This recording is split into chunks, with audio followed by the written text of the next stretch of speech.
Oke ya. Ya sekali lagi saya mau ngulang lagi ya, ini sehubungan dengan eh review untuk pertandingan ini ya. Untuk review untuk pertandingan ini ada beberapa poin yang saya ingin ngomong. Tadi yang pertama ini adalah untuk Ethan Nwaneri ya. Ethan Nwaneri hari ini bermain luar biasa. eh saya nggak tahu tadi di apa ya di water break, hydration break babak pertama itu tiba-tiba Odegaard diganti Nwaneri gitu kan. Nggak Odegaard kayaknya juga nggak ada problem. Mungkin ada permintaan dari Nwaneri, dan sepertinya Nwaneri ingin membuktikan diri memang hari ini, dan dia bermain sangat luar biasa hari ini. Sekali lagi pertanyaan saya untuk Nwaneri adalah, oke, dia bermain bagus, tapi dia akan main di mana gitu ya. Ini buat saya yang menjadi satu satu pertanyaan, karena kalau kita ngomong di posisi nomor 8 sebelah kanan, ini udah ada Odegaard dan Eze ya.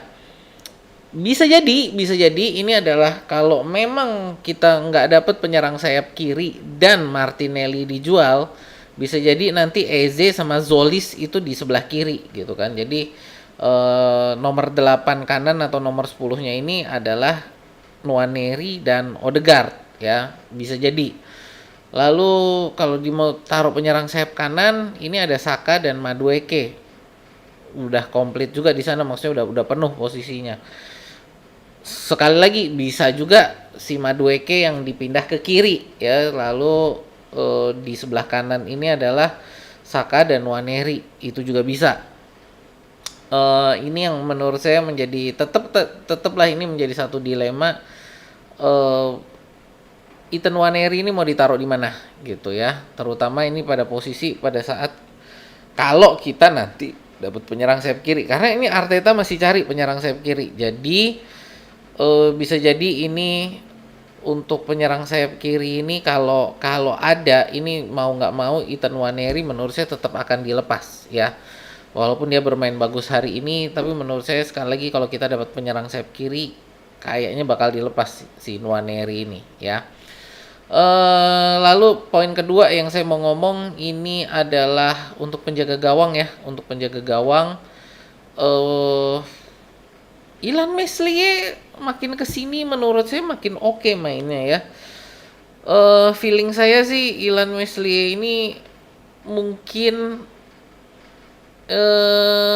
kita akan lihat nanti adalah di Carabao Cup ya. Mungkin akan kita lihat di Carabao, atau ya sebenarnya kalau nggak usah ngomong Carabao Cup sih, nanti bagaimana ini sebenarnya sampai sampai jendela transfer ditutup ini, apakah Kepa bisa mendapatkan klub pertama di situ dulu ya. Tapi kalau nanti semisal Kepa sampai dengan jendela transfer ditutup tidak mendapatkan klub, karena ini apapun yang terjadi ya, ini masalah Kepa mainnya bagus atau jelek ya, ini sebenarnya nggak ada masalah Kepa main bagus atau jelek. Kepanya sendiri ini udah mau keluar dari Arsenal gitu loh. Jadi Kepa sudah memang merasa bahwa gue pengen keluar deh gitu ya.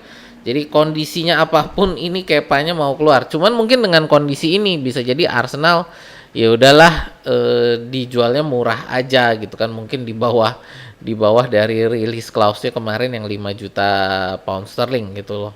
Ya bisa jadi juga nih Arsenal, ya udahlah ini daripada Kepa juga nanti menuhin squad dan nggak ada kontribusinya, justru malah bikin ribut di ruang ganti gitu kan kalau pemain yang nggak happy gitu kan. Mungkin ada bisa jadi akan dijual murah Kepa gitu loh. Nah, intinya adalah buat saya makin kesini saya makin melihat bahwa Ilan Meslier yang tadinya ini adalah rekrutmen yang dicibir lah, ini pemain gratisan, kiper yang suka blunder kok malah dibeli gitu ya. Nah ini tapi makin kesini saya ngelihat Meslier ini mainnya lebih bagus daripada Kepa gitu loh. Jadi kita akan lihat bagaimana nanti perkembangannya, terutama adalah di jendela transfer, apakah memang Kepa akan dilepas atau enggak gitu ya. Itu jadi sehubungan dengan Kepa gitu ya. Siapa lagi tadi yang saya mau ngomong ya? Yang ketiga ini saya mau ngomong adalah Christos Zolis. Christos Zolis. Wow, ini kayaknya dia mau ngomong, kalian udah nggak usah beli Vinicius aja deh, nggak usah beli pemain Real Madrid lagi untuk sayap kiri, udah ada gua gitu. Zolis ini kayaknya mau ngomong, ini sayap kiri Arsenal penguasanya gua nih sekarang ya. Itu kayaknya yang Zolis pengen ngomong, karena dia hari ini tadi bermain sangat luar biasa. Ya dari kemarin sih sebenarnya mainnya luar biasa ya. Ini yang menjadi poin yang menurut saya sangat bagus, ini si Zolis ini keren banget sih, keren banget Zolis. Dan yang keempat ini saya mau ngomong adalah Max Dauman. Max Dauman ini juga permainannya menurut saya hari ini juga keren, dan main full 90 menit ya Max Dauman. Jadi oke, saya ngelihat ini makin dewasa, makin apa ya, makin makin makin naik pamornya di Arsenal. Dan buat saya ini mungkin Max Dauman ini kalau memang bisa masuk sebagai pemain yang rutin bermain, bisa jadi ini adalah orang yang menutup menutup jalur bagi Ethan Nwaneri gitu, karena dia di posisi yang sama juga nih Max Dauman ya, penyerang sayap kanan, dan nomor 8 kanan ini juga bisa nih Max Dauman. Jadi buat saya Max Dauman ini bisa jadi orang yang akan menutup jalannya Ethan Nwaneri gitu. Nah ini jadi sekali lagi balik lagi tadi ke masalah yang pertama kan, ini kalau Ethan Nwaneri stay, dia mau ditaruh di mana gitu ya, terutama ini dengan adanya Max Dauman gitu kan. Max Dauman ini makin menunjukkan bahwa dia ini prodiginya Arsenal, ini dia gitu loh ya. Dan ini ya tadi sekali lagi semakin kesini bisa jadi ini adalah anak yang akan nutup jalannya Ethan Nwaneri. We'll see gitu ya. Kelima saya mau ngomong defense kita hari ini amburadul ya. Terutama di babak pertama, di babak kedua baru mulai ada kayak perbaikan, tapi di babak pertama tadi amburadul banget, yang menurut saya ini harus menjadi perhatian khusus ya.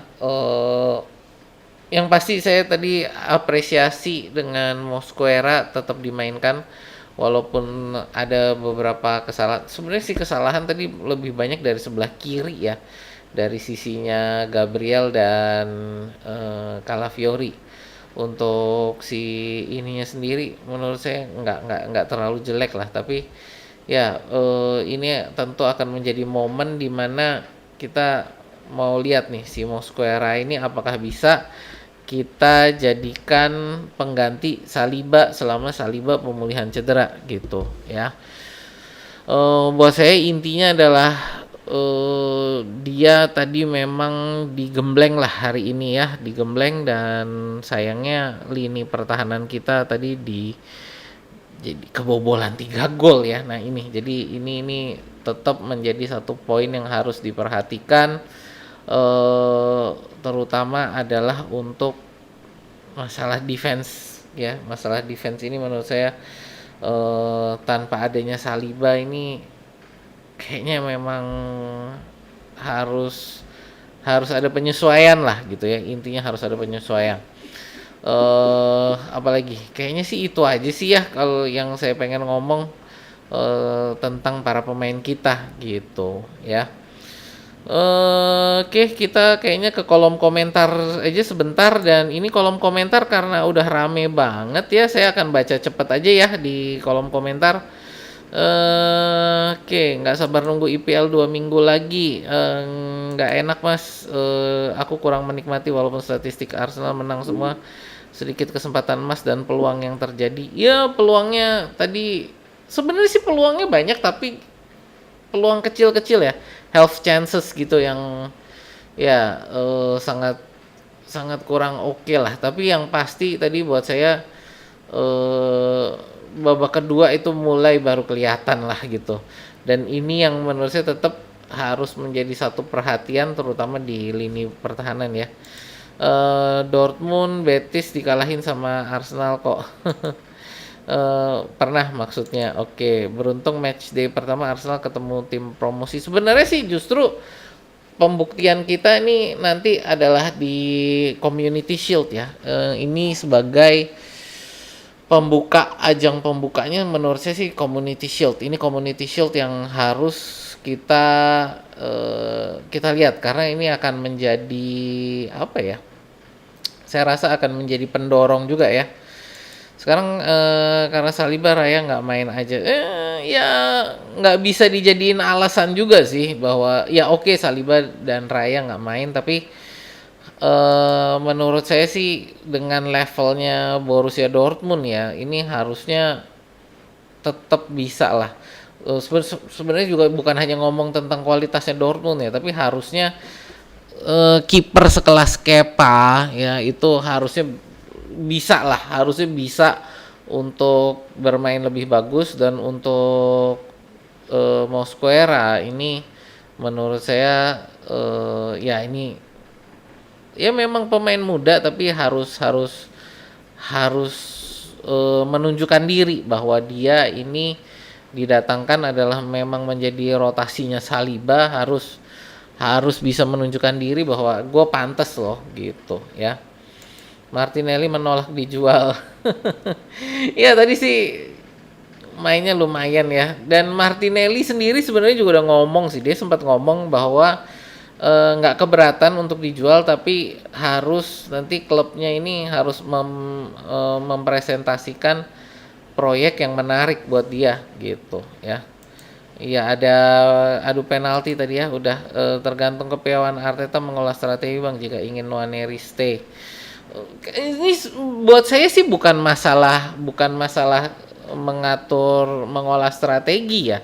Tapi masalahnya adalah mau ditaruh di mana gitu loh. Karena kalau kita mau ngomong meramu strategi, pemain-pemain yang ada di setiap posisi ini udah cukup gitu loh. Jadi kita sudah dalam keadaan pemain-pemain ini jumlahnya udah cukup gitu loh. Nah, ini jadi bukan masalah kepiawaian strategi tapi lebih ke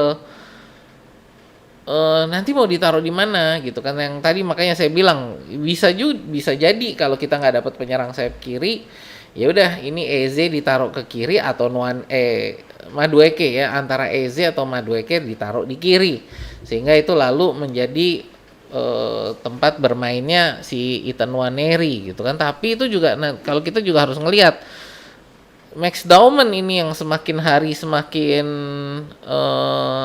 semakin menunjukkan kesiapannya. Nah, ini bisa jadi orang yang akan menutup jalannya Nwaneri gitu tadi ya.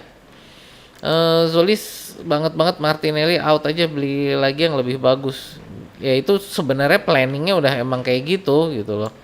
Fabio sama itu juga ini Fabio Vieira sama Gabriel Jesus tuh memang ya tanpa melihat permainan mereka hari ini itu memang juga akan dijual. Jadi Fabio Vieira sama Gabriel Jesus kalaupun hari ini mainnya bagus tetap akan dijual gitu ya. Kelihatan kayak anak SD. Selama di tangan saya tebak penalti Martinelli. Tadi sebenarnya juga serangan dia itu yang di menit terakhir itu juga bagus ya. Cuman sayang sekali tadi offside ya. Itu tadi ya defendernya Dortmund sih jeli ya, jadi itu membuat si Martinelli tadi offside ya. Piala tetap Dortmund, penalti cuma formalitas buat latihan. Oke. Skor imbang 7-7, tapi yang dihitung kayaknya sih pertandingan ininya ya. Pertandingan 90 menitnya. Timber masih cedera kah? Lama banget ya, kapan pulih? Nah, ini juga menjadi poin penting. Nah, makanya buat saya ini Ben White ini ditaruh di tengah aja dan kita belinya nih back kanan gitu loh. Ya kita masih menunggu lah ini untuk back kanannya ini siapa yang akan dimainkan ya.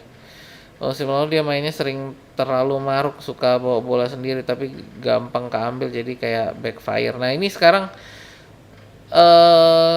dia kayaknya mulai mulai lebih dewasa sih. Kalau yang kemarin itu yang waktu Girona itu juga dia juga apa ya, dia juga maruk ya. Sebenarnya bukan maruk sih, lebih kayak dia pengen membuktikan diri tapi jadi eh jadi terlalu kayak kayak mainnya tuh terbebani gitu loh. Nah, itu yang membuat dia mainnya kayak terbebani gitu, jadi mainnya jadi kesannya maruk, kesannya jadi kayak mau main sendiri gitu ya. Backnya perlu diimprove, yes, terutama menurut saya mungkin back kanan ya. eh Boljuk juga buat backup Saliba, bisa jadi Gyökeres please masih udah pada minus apa gara-gara mabuk statistik. Udah ada gua apaan kemarin dikantongin Bellerin gitu ya, untuk hari ini gitu kan ya, kalau kemarin ya gitu ya, untuk pertandingan hari ini. hmm, kita udah kita kalah kok pujian tanpa kritikan. Kalau buat saya sih ini bukan masalah kalah menangnya ya untuk hari ini, tapi lebih ke pemain-pemain mana yang terlihat siap gitu loh. Ya jadi pemain-pemain mana yang terlihat bisa naik gitu. Nah, ini jadi makanya tadi saya lebih melihat para pemainnya, tapi bukan masalah strateginya, bukan masalah apa ya? Bukan masalah kalah menangnya, tapi masalah para pemainnya. Makanya tadi yang saya bahas kan ini untuk para pemainnya ya. Ini pemain 1 2 3 ini yang bagus jelek yang bisa masuk gitu ya. Ada Vieira, Salmon bagus juga.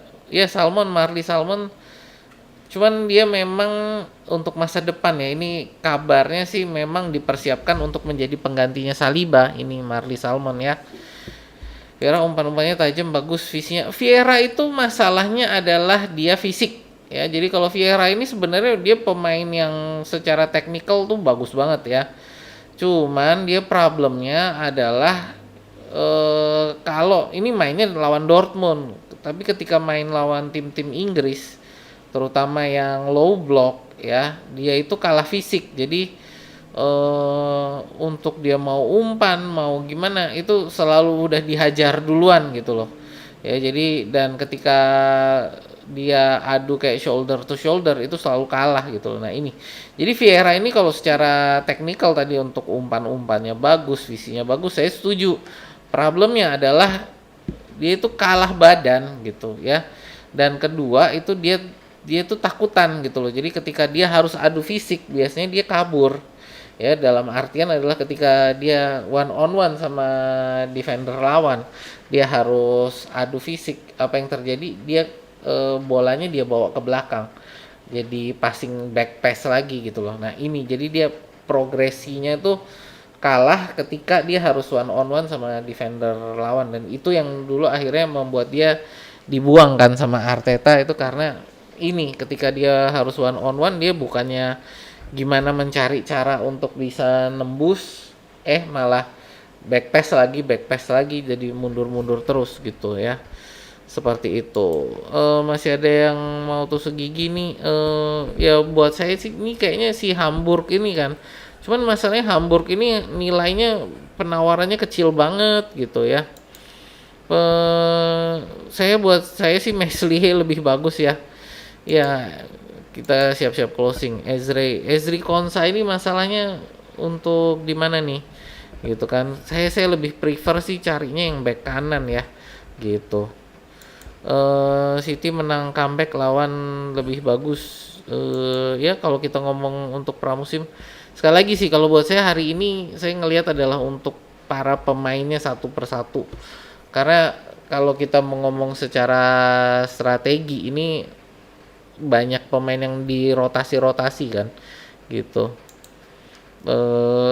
Kalau Vieira itu bagus. Jangan salah, Fabio Vieira itu secara teknikal dia bagus. Problemnya tadi sekali lagi saya bilang, ketika dia di Liga Inggris, dia adu fisiknya kalah gitu ya. Jadi itu yang membuat dia nggak cocok di Liga Inggris adalah ketika dia harus, tadi yang saya bilang, ketika dia harus one on one, dia itu jadi takutan. Lalu akhirnya dia kayak bolanya ke belakang lagi.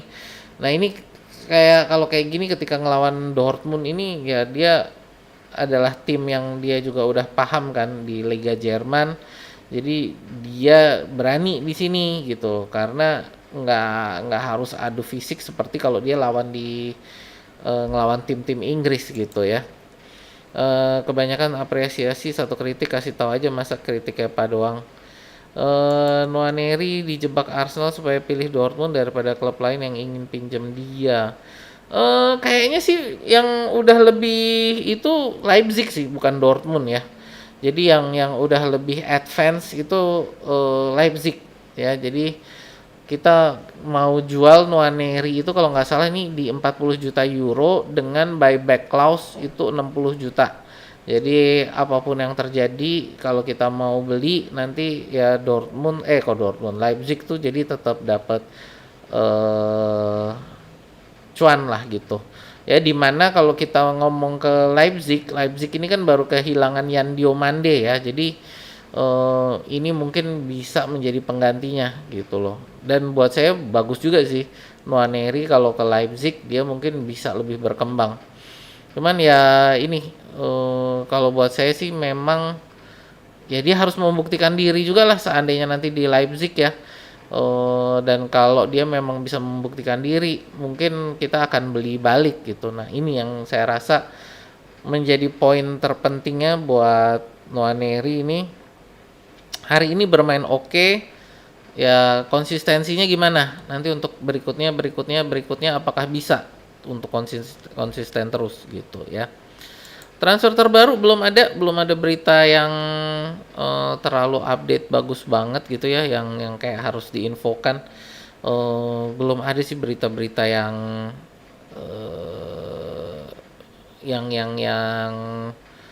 ya belum ada update yang oke lah gitu lah ya. Pertahanannya perlu disorot, crossing. Oh ya, ya betul juga sih. Yang pasti sih buat saya ini tadi makanya terutama tadi sebenarnya problemnya tuh di Calafiori sama Gabriel tadi tuh. Ya, saya tadi mau ngomong bahwa kanan kita perlu diperbaiki tapi justru malah sebenarnya tadi problemnya dari kiri ya. Semoga dapat transfer window. Kalau udah penuh kan nggak usah cari pemain baru lagi. Nah, ya bukan masalah gitu, masalahnya kan kita memang ada pemain yang mau dilepas jadi harus diganti gitu kan. Nah ini kan problemnya adalah ya tadi saat ini untuk penyerang sayap kiri doang mungkin yang kita